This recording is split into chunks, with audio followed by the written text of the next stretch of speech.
வணக்கம். மதிமுகம் செய்திகள். இன்றைய முக்கிய நிகழ்வுகளை பார்ப்பதற்கு முன்பாக தலைப்புச் செய்திகளை பார்க்கலாம். திருவொற்றியூர் நெடுஞ்சாலைக்கு வள்ளலார் நெடுஞ்சாலை என பெயர் மாற்றம்.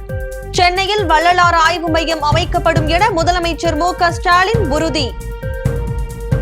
கூட்டணி தர்மத்தை கடைபிடிக்க வேண்டும். அதிமுகவுடன் கூட்டணி வைத்து பிழை செய்துவிட்டதாக வைகோ உருக்கம். மகா சிவராத்திரியை முன்னிட்டு சிவன் கோயில்களில் சிறப்பு பூஜை. பக்தர்கள் அனைவருக்கும் பிரதமர் மோடி மகா சிவராத்திரி வாழ்த்து. தமிழகத்தில் வரும் 23ஆம் தேதி இறுதி வாக்காளர் பட்டியல் வெளியீடு. 17ஆம் தேதி வெளியாகும் என்று அறிவிக்கப்பட்ட நிலையில் 23ஆம் தேதிக்கு தள்ளி போனது. விரிவான செய்திகள். சென்னையில் வள்ளலார் ஆய்வு மையம் அமைக்கப்படும் என முதலமைச்சர் மு.க.ஸ்டாலின் அறிவித்துள்ளார். சென்னை கீழ்ப்பாக்கத்தில் உள்ள காஞ்சிபுரம் ஏகாம்பரநாதர் கோயில் மைதானத்தில் இந்து சமய அறநிலையத்துறை சார்பில் நடைபெறும் அனைத்துலக வள்ளலார் மாநாட்டை முதலமைச்சர் மு.க.ஸ்டாலின் தொடங்கி வைத்தார். பின்னர் வள்ளலாரின் வாழ்க்கை வரலாற்று ஓவிய கண்காட்சி, மூலிகை கண்காட்சி மற்றும் சித்த மருத்துவ முகாமையும் பார்வையிட்டார். அதனைத் தொடர்ந்து கடலூர் மாவட்டம் வடலூர் வள்ளலார் சர்வதேச மையத்தின் முடிவுற்ற கட்டுமான பணிகளை காணொலி காட்சி வாயிலாக திறந்து வைத்து விருதுகளை வழங்கினார். அனைத்துலக வள்ளலார் மாநாட்டை தொடங்கி வைத்து பேசிய முதலமைச்சர் சென்னையில் வள்ளலார் ஆய்வு மையம் அமைக்கப்படும் என உறுதியளித்தார். அனைத்துலக வள்ளலார் மாநாட்டை குறிக்கும் விதமாக நினைவு தூண் அமைக்கப்படும் என்றும், வள்ளலார் சன்மார்க்க பயிற்சி பள்ளி மற்றும் 3 இடங்களில் வள்ளலார் அன்னதான கூடங்கள் அமைக்கப்படும் என தெரிவித்தார். முன்னதாக சென்னை மத்திய கைலாஷ் பகுதியில் 60 கோடியில் கட்டப்பட்ட எல் வடிவ மேம்பாலத்தை முதலமைச்சர் மு.க.ஸ்டாலின் திறந்து வைத்தார். நிகழ்ச்சியில் அமைச்சர்கள் ஏவ வேலு, மா சுப்பிரமணியன் மற்றும் திமுக அமைச்சர்கள் பலர் உடனிருந்தனர். தாயுமான திட்டம் வர அனைத்து வயதினரையும் கருணையோடு அரவணைக்கிற பல்வேறு திட்டங்களை செயல்படுத்திக்கிட்டு இருக்கிறோம். வள்ளலார் தமிழ் சமூகத்தில் உதித்த புரட்சியாளர், பண்பாளர். அவரை போற்ற வேண்டியது தமிழ்நாட்டுடைய கடமை. என்னுடைய பேச்சுகள்லையும் சமூக வலைத்தள பதிவுகள்லையும் வள்ளலாரை நிறைய நான் மேற்கோள் காட்டியிருக்கிறேன். வள்ளலாரின் கோட்பாடுகளை மேற்கோள் காட்டுவது மட்டுமல்ல, அவற்றை செயல் வடிவத்தில் நடைமுறைப்படுத்திட்டு இருக்கிறோம். அவற்றையெல்லாம் சுருக்கமாக சொல்லணும்னா, தலைவர் கலைஞருடைய ஆட்சி காலத்தில் சென்னையில் வள்ளலார் வாழ்ந்த பகுதிக்கு வள்ளலார் நகர்னு பேர் வச்சார். அந்த வள்ளலார் நகர் பேருந்து நிலையத்தை 10 கோடி ரூபாய் செலவில் புனரமைச்சிருக்கிறோம். மதிப்பிற்குரிய கிருஷ்ணராஜ வானவராயர் சொன்னாரு, நம்முடைய திராவிட மாடல் ஆட்சி பொறுப்பேற்றதும் வள்ளலார் பிறந்தனால தனி பெருங்கருணை நாளாக அறிவிச்சோம். வள்ளலாரின் 200வது பிறந்த நாள், தர்மசாலை நிறுவப்பட்ட 156வது ஆண்டு தொடக்கம், ஜோதி தரிசனம் காட்டுவித்த 152வது ஆண்டு ஆகியவற்றை இணைச்சு 2022 அக்டோபர்ல இருந்து 2021 அக்டோபர் வரை தொடர்ச்சியா ஓராண்டு காலம் 30 விழாக்களை கொண்டாடி. திமுக ஆட்சியை மதிமுகவினர் விமர்சிக்க வேண்டாம் என வைகோ கேட்டுக் கொண்டுள்ளார். ஈரோட்டில் மதிமுக தேர்தல் நிதியளிப்பு கூட்டம் அவைத்தலைவர் ஆடிட்டர் அர்ஜுன்ராஜ் தலைமையில் நடைபெற்றது. பொருளாளர் செந்தில் அதிபன் முன்னிலை வகிக்க ஈரோடு மாநகர மாவட்ட செயலாளர் முருகன் வரவேற்புரையாற்றினார். இவ்விழாவில் மதிமுக பொதுச் செயலாளர் வைகோ கலந்து கொண்டு மண்டல நிர்வாகிகளிடம் தேர்தல் நிதியை பெற்றுக்கொண்டு சிறப்புரையாற்றினார். அப்போது திமுகவுடன் கூட்டணி என்று முடிவெடுத்த பிறகு திமுகவையும் ஆட்சியையும் மதிமுகவினர் யாரும் விமர்சிக்க வேண்டாம் என கேட்டுக்கொண்டார். ஆட்சி அதிகாரத்தில் பங்கு கேட்பதும் அவரவர் உரிமை என்றும் அதில் குறை எதுவும் சொல்ல முடியாது எனவும் தெரிவித்தார். எந்த விமர்சனத்தையும் முன்வைக்காமல் கூட்டணி தர்மத்தை கடைபிடிக்க வேண்டும் எனவும் அவர் கேட்டுக்கொண்டார். கூட்டத்தில் ஈரோடு தெற்கு மாவட்ட செயலாளர் கோபால் நன்றியுரையாற்றினார். விழாவில் மேற்கு மாவட்ட செயலாளர் சேது பாஸ்கர் உள்ளிட்ட கட்சி நிர்வாகிகள், தொண்டர்கள் திரளாக கலந்து கொண்டனர். அந்த மாநாடு இன்றைய சூழ்நிலையை பிரதிபலிக்கின்ற தலைப்பு கொண்ட மாநாடு, மதவெறியும் மக்கள் சீரழிவும் என்று. அந்த மாநாட்டு பேச்சை நான் திரும்ப போட்டு சில நாட்களுக்கு முன்னால் கேட்டேன். யானை திகைத்து போனேன், இப்படியா பேசினேன் என்று. ஆனால் அதற்கு பின்னர் அந்த 93 இதே மாவட்டத்தில் காங்கேயத்தில் அண்ணா பிறந்த நாள் என்று பகலிலே வேலூரிலே இருந்து தொடர் வண்டியில் வந்த நான் இயக்கத்தின் தலைவரை சந்தித்த போது பொன்னாடை போர்த்தி அவருக்கு நான் அண்ணா பிறந்த நாள் வணக்கத்தை தெரிவித்த போது முன்னாலே போய் ஒவ்வொரு ஊராக பேசிக்கொண்டு வாருங்கள், அவரை முன்னாலே போக சொல்லுங்கள். மகா சிவராத்திரியையொட்டி சிவன் கோவில்களில் நடைபெற்ற சிறப்பு பூஜையில் ஆயிரக்கணக்கான பக்தர்கள் கலந்து கொண்டு சாமி தரிசனம் செய்தனர். மகா சிவராத்திரியையொட்டி சிவாலயங்களில் இரவு முழுவதும் சிறப்பு வழிபாடு நடைபெறுகிறது. சிவராத்திரியில் கண் விழித்திருந்து சிவனை வழிபட்டால் சகல பாக்கியங்களும் கிடைக்கும் என்றும் மன அமைதி, நோய் நீங்குதல், பாவ மன்னிப்பு கிடைக்கும் என்பது ஐதீகம். இந்நிலையில் மகா சிவராத்திரியையொட்டி தமிழகம் புதுவையில் உள்ள சிவன் கோயில்களில் இரவு முழுவதும் 6 கால சிறப்பு அபிஷேகம் நடைபெற்று வருகிறது. ராமேஸ்வரம், திருவண்ணாமலை, திருவானைக்காவல், காஞ்சிபுரம், சிதம்பரம் கோயில்களில் சிறப்பு பூஜைகள் நடைபெற்று வருகிறது. இதனால் சிவன் கோயில்களில் பக்தர்கள் கூட்டம் அலைமோதியது. சென்னையில் உள்ள கங்காதீஸ்வரர், மயிலாப்பூர் கபாலீஸ்வரர், சைதாப்பேட்டை காரணீஸ்வரர் உள்ளிட்ட பிரசித்தி பெற்ற சிவன் கோயில்களில் சிறப்பு பூஜைகள், அபிஷேகங்கள் நடைபெற்று வருகிறது. தஞ்சை பெரிய கோயில், திருச்சி, புதுச்சேரி உள்ளிட்ட இடங்களில் உள்ள சிவாலயங்களில் இன்று இரவு சிறப்பு அபிஷேகங்கள் நடைபெறும்.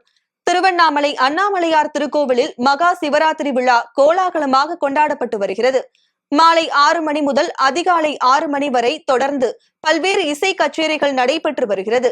இதற்காக கோவில் நிர்வாகத்தின் சார்பில் ராஜகோபுரம் மற்றும் மலை வடிவில் பிரம்மாண்ட அலங்காரம் செய்யப்பட்டுள்ளது. இந்த நிலையில் பக்தர்கள் அனைவருக்கும் பிரதமர் மோடி மகா சிவராத்திரி வாழ்த்து தெரிவித்துள்ளார். அவர் வெளியிட்டுள்ள பதிவில், சிவபெருமானின் ஆசியால் பாரதம் செழிப்பின் உச்சத்தில் அரியணையிட்டு நிலைத்திருக்கட்டும் என்று வாழ்த்தியுள்ளார். தமிழ்நாட்டில் SIR தொடர்பான இறுதி வாக்காளர் பட்டியல் வரும் 23ஆம் தேதி வெளியிடப்படும் என தமிழக தலைமை தேர்தல் அதிகாரி அறிவித்துள்ளார்.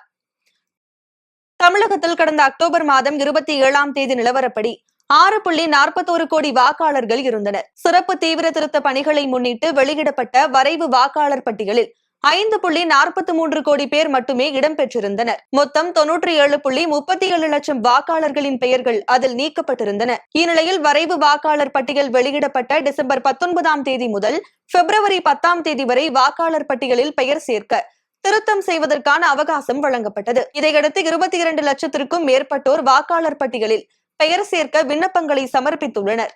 இறுதி வாக்காளர் பட்டியல் வரும் 17ஆம் தேதி வெளியாகும் என தெரிவிக்கப்பட்டது.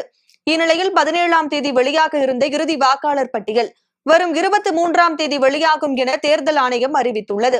இந்திய உச்சநீதிமன்றத்தின் உத்தரவின்படி முரண்பாடுகளின் பிரிவில் உள்ளவர்கள் ஆவணங்களை சமர்ப்பித்து வருவதால் உச்சநீதிமன்றத்தின் உத்தரவை தொடர்ந்து வாக்காளர் பட்டியல் அன்று வெளியிடப்படும் என தெரிவித்துள்ளது. மோடிக்கு ஏற்ற மோடியாக EPS மாறியுள்ளதாக துணை முதல்வர் உதயநிதி ஸ்டாலின் விமர்சித்துள்ளார். பட்டுக்கோட்டையில் நிகழ்ச்சி ஒன்றில் உரையாற்றிய துணை முதல்வர் உதயநிதி ஸ்டாலின், தேர்தலை காரணம் காட்டி எப்படியாவது மகளிர் உரிமை தொகையை நிறுத்திவிடலாம் என்று பாஜகவும் அதன் அடிமை கூட்டங்களும் முயற்சி செய்ததாக கூறினார்.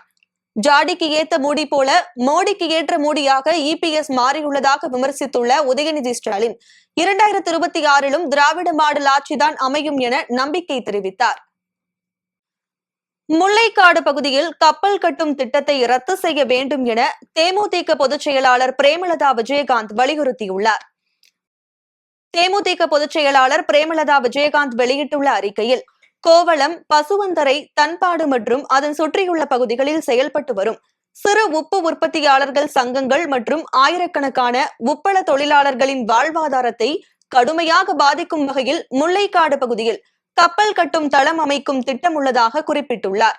எனவே முல்லைக்காடு பகுதியில் கப்பல் கட்டும் திட்டத்தை உடனடியாக ரத்து செய்ய வேண்டும் என கேட்டுக் கொண்டுள்ளார்.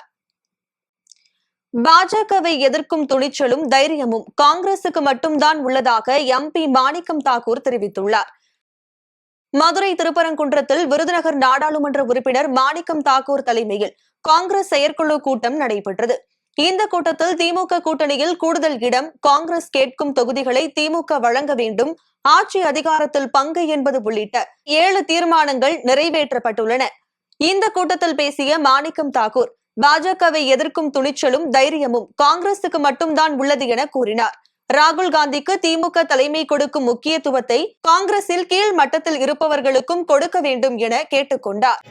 காங்கிரஸ் மற்ற மொத்த எதிர்கட்சியையும் பேச விடாமல் தடுப்பதற்காக 8 நாடாளுமன்ற உறுப்பினர்கள் சஸ்பெண்ட் செய்யப்பட்டார். இப்ப கவனமா பார்க்கணும். பாஜக அரசு மோடி அரசு ராகுல் காந்தி அவர்களை பேச விடாமல் தடுப்பதற்காக சஸ்பெண்ட் ஆனது 8 பேர். அதுல 7 பேர் காங்கிரஸ், ஒரு ஆளு சிபிஎம். அதனால நீங்க யார் பலமா பாராளுமன்றத்துல சட்டம் ஒழுங்குங்கிறத பார்க்கறதுக்கு இது ஒரு எடுத்துக்காட்டு.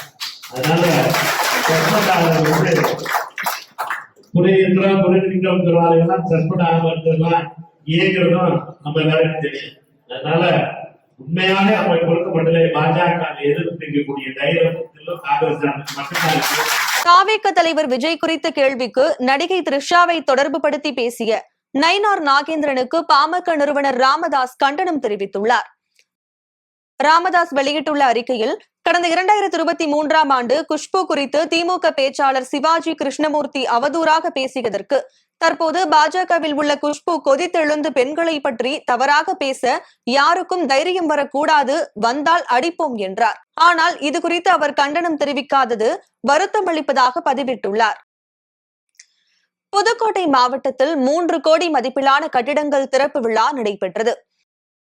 அங்கன்வாடி, பயணியர் நிழற்குடை, புதிய நூலகம் திறப்பு விழாவில் தமிழக பிற்படுத்தப்பட்டோர் நலத்துறை அமைச்சர் மெய்யநாதன் பங்கேற்று குத்துவிளக்கேற்றி தொடங்கி வைத்தார். அதேபோல் கரம்பக்குடி ஒன்றியத்தில் மருதன்கோன் விடுதி அரசு கலை மற்றும் அறிவியல் கல்லூரியில் விலையில்லா மடிக்கணினி வழங்கும் விழா நடைபெற்றது. இவ்விழாவில் அமைச்சர் மெய்யநாதன் பங்கேற்று கல்லூரி மாணவ மாணவிகளுக்கு விலையில்லா மடிக்கணினி வழங்கி சிறப்பித்தார். தமிழ்நாட்டில் 10 லட்சம் மாணவ செல்வங்களுக்கு மடிக்கணினிகளை வழங்கி சாதனை படைத்தவர் மாண்புமிகு தமிழ்நாடு முதலமைச்சர் என்ற மகத்தான தலைவர் என்பதை மறந்துவிடாதீர்கள். லேப்டாப் பொறுத்தவரைக்கும் கடந்த ஆட்சியில அதிமுக ஆட்சியில +2 படிக்கிறவங்களுக்கு கொடுத்தாங்க. அது 2000 3000 கூட ஆகாது, எல்லாம் காயிலாங்கடைக்கு போயிருக்கு. இது தரமான லேப்டாப் மடிக்கணினிகள் வழங்கப்பட்டிருக்கிறது. நீங்களே பயன்படுத்தலாம். உங்களுக்கான அத்தனையும் இந்த லேப்டாப்பில் கிட்டத்தட்ட 45,000 ரூபாய் மதிப்பில் உள்ள மடிக்கணினிகளை உங்களுக்கு வழங்க இருக்கிறோம். இந்த திட்டத்தை செயல்படுத்தி காட்டியவர் யார் என்று கேட்டால், திட்டத்தை அறிவித்தவர் தமிழ்நாடு முதலமைச்சர். திட்டத்தை செயல்படுத்தி விரைவாக உங்கள் கரங்களுக்கு மடிக்கணினிகளை கொண்டு வந்து சேர்த்த பெருமை மாண்புமிகு தமிழ்நாடு துணை முதலமைச்சர் இளந்தலைவர் அண்ணன் உதயநிதி ஸ்டாலின் அவர்கள் பல கூட்டங்களை நடத்தி பல முறை இதற்கான பணிகளை மேற்கொண்டு நேரடியாக இந்த மடிக்கணினிகளை வங்கியில் சேர்க்கின்ற பணியை நமது மாண்புமிகு தமிழ்நாடு துணை முதலமைச்சர் மேற்கொண்டிருக்கிறார் என்பதை நான் தெரிவித்துக் கொள்கிறேன். ரஷ்யா உக்ரைன் போரை நிரந்தரமாக முடிவுக்கு கொண்டுவர ட்ரம்ப் விரும்புவதாக அமெரிக்க வெளியுறவுத்துறை செயலாளர் மார்க்கோ ரூபியோ தெரிவித்துள்ளார். ஜெர்மனியின் முனிச் நகரில் நடைபெறும் பாதுகாப்பு மாநாட்டில் பேசிய அவர், உக்ரைன் அதிபர் ஜெலன்ஸ்கியை சந்தித்து உக்ரைனின் பாதுகாப்பு நிலை, ரஷ்ய தாக்குதல்கள் மற்றும் எரிசக்தி அமைப்புகளுக்கு ஏற்பட்ட பாதிப்புகள் குறித்து ஆலோசனை நடத்தினார். வருகிற 17 மற்றும் 18ஆம் தேதிகளில் ஜெனீவா நகரில் நடைபெறவுள்ள அமெரிக்கா, ரஷ்யா, உக்ரைன் முத்தரப்பு பேச்சுவார்த்தை பயனுள்ளதாக அமைய வேண்டும் என்று ஜெலன்ஸ்கி கேட்டுக் கொண்டார். மீண்டும் தலைப்புச் செய்திகள். திருவொற்றியூர் நெடுஞ்சாலைக்கு வள்ளலார் நெடுஞ்சாலை என பெயர் மாற்றம். சென்னையில் வள்ளலார் ஆய்வு மையம் அமைக்கப்படும் என முதலமைச்சர் மு.க. ஸ்டாலின் உறுதி. கூட்டணி தர்மத்தை கடைபிடிக்க வேண்டும். அதிமுகவுடன் கூட்டணி வைத்து பிழை செய்துவிட்டதாக வைகோ உருக்கம். மகா சிவராத்திரியை முன்னிட்டு சிவன் கோயில்களில் சிறப்பு பூஜை. பக்தர்கள் அனைவருக்கும் பிரதமர் மோடி மகா சிவராத்திரி வாழ்த்து. தமிழகத்தில் வரும் 23ஆம் தேதி இறுதி வாக்காளர் பட்டியல் வெளியீடு. 17ஆம் தேதி வெளியாகும் என்று அறிவிக்கப்பட்ட நிலையில் 23ஆம் தேதிக்கு தள்ளி போனது. இத்துடன் செய்திகள் நிறைவடைந்தன. மீண்டும் செய்திகள் காலை 8 மணிக்கு. மேலும் செய்திகளை தெரிந்து கொள்ள மதிமுகம் பிரைம் யூடியூப் தளத்தில் இணைந்திருங்கள்.